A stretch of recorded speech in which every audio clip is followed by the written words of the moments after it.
Yes.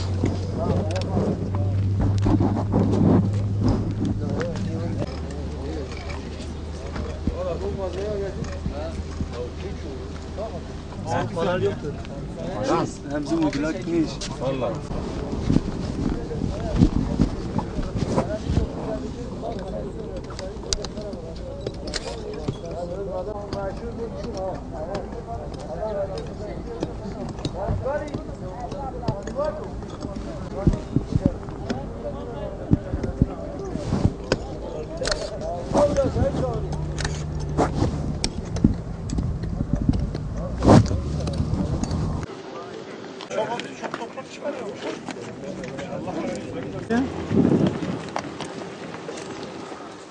İstanbul Üniversitemizin kazı çalışmaları Erkan Konyar gözetiminde, denetiminde, liderliğinde devam ediyor.